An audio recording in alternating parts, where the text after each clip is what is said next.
Chapter 9 of Love at Second Sight.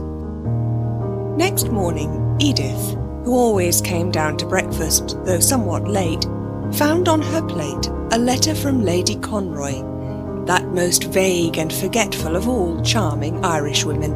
It said, "My dear Mrs. Otley, do excuse my troubling you, but could you give me a little information? Someone has asked me about Madame Frabelle.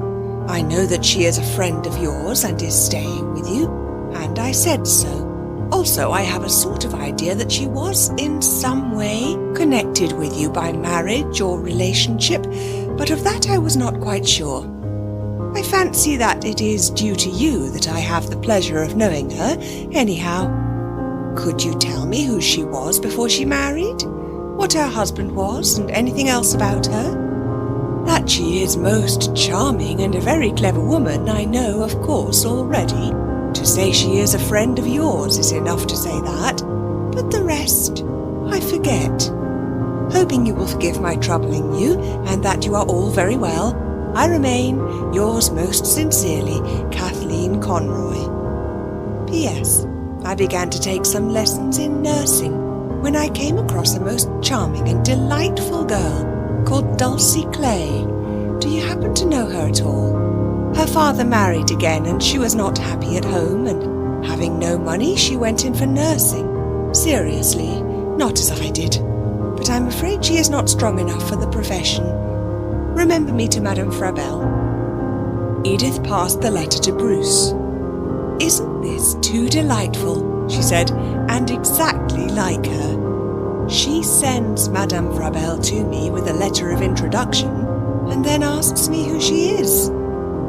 "Well," said Bruce, who saw nothing of the absurdity of the situation, "Lady Conroy is a most charming person.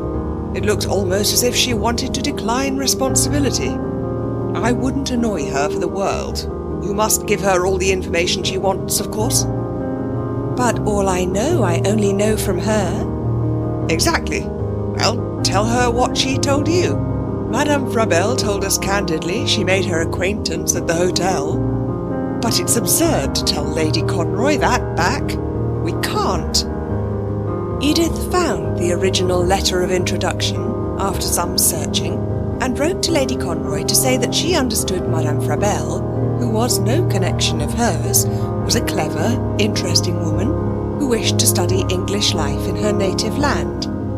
She was of good family, she had been a Miss Eglantine Pollard, and was the widow of a well-to-do French wine merchant. This was word for word what Lady Conroy had told her. She went on to say that she believed Madame Frabelle had several friends and connections in London. "The Mitchells, for instance," suggested Bruce. "Yes, that's a good idea." "She knows the Mitchells very well," Edith went on writing.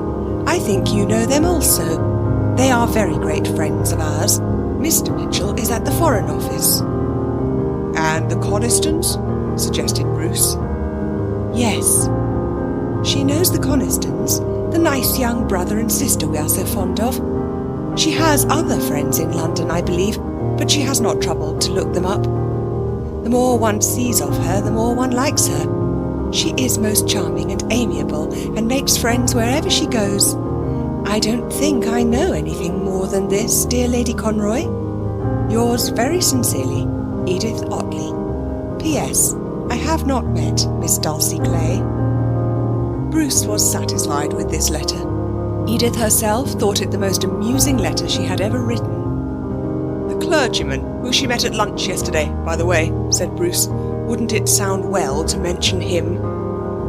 Edith good-naturedly laughed and added to the letter, "The Reverend Byrne Fraser knows our friend also, and seems to like her." "The only thing is," said Bruce, after a moment's pause, "perhaps that might do her harm with Lady Conroy, although he's a clergyman. There have been some funny stories about the Reverend Byrne Fraser." "He certainly liked her," said Edith. "He wrote her a long letter last night, after meeting her at lunch, to go on with their argument or conversation or whatever it was, and she's going to hear him preach on Sunday." "Do you feel she would wish Lady Conroy to know that she's a friend of the Reverend Byrne Fraser?" asked Bruce. Oh, I think so, or I wouldn't have said it.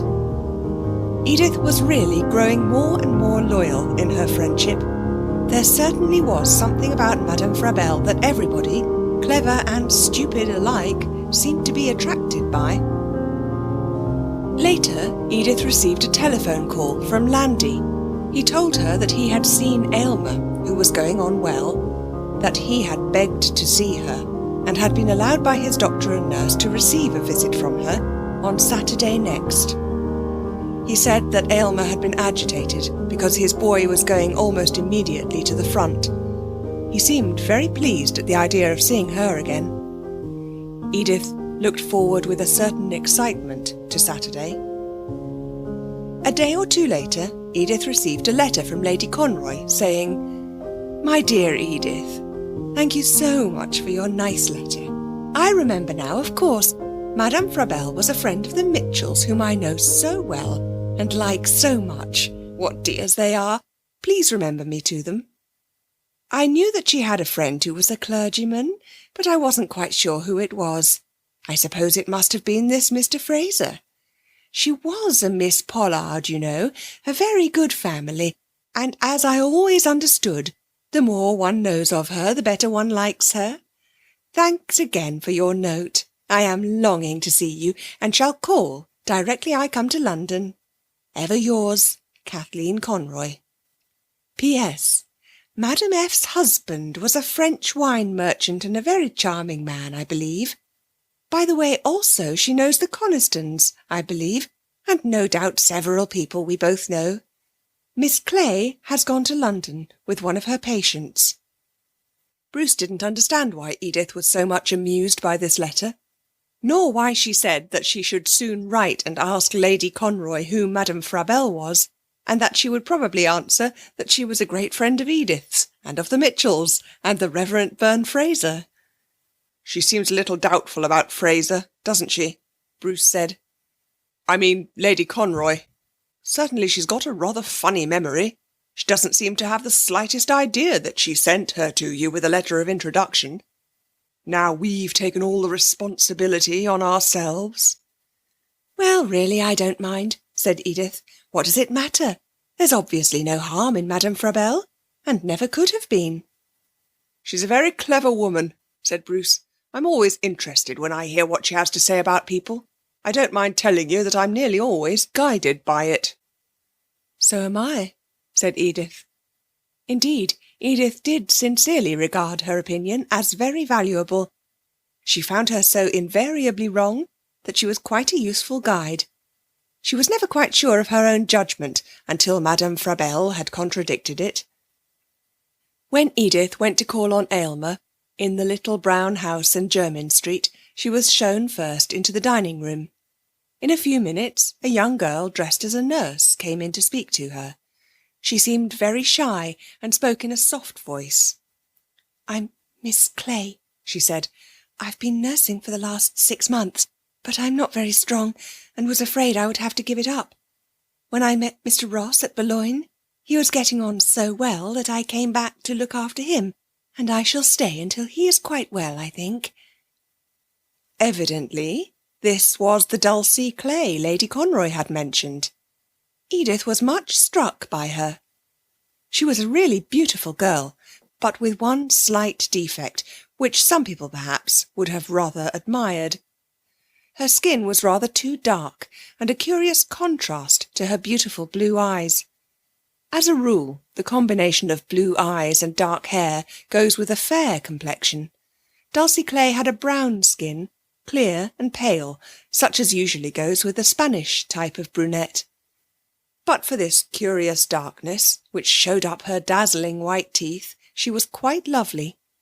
It was a sweet, sensitive face, and her blue eyes with long eyelashes like little feathers were charming in their soft expression. Her smile was very sweet, though she had a look of melancholy.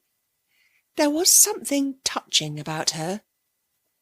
She was below the usual height, slight and graceful. Her hair, parted in the middle, was arranged in the Madonna style in 2 thick, natural waves each side of her face. She had none of the bustling self-confidence of the lady nurse, but was very gentle and diffident. Surely Aylmer must be in love with her, thought Edith. Then Miss Clay said, in her low voice, "You are Mrs. Ottley, aren't you? I knew you at once." "Did you? How was that?" A little colour came into the pale, dark face. "Mr. Ross has a little photograph of you," she said, "and once, when he was very ill, he gave me your name and address, and asked me to send it to you, if anything happened." As she said that, her eyes filled with tears. "Oh, but he'll be all right now, won't he?" asked Edith, with a feeling of sympathy for Miss Clay, and a desire to cheer the girl. "Yes, I think he'll be all right now," she said. "Do come up." End of chapter 9.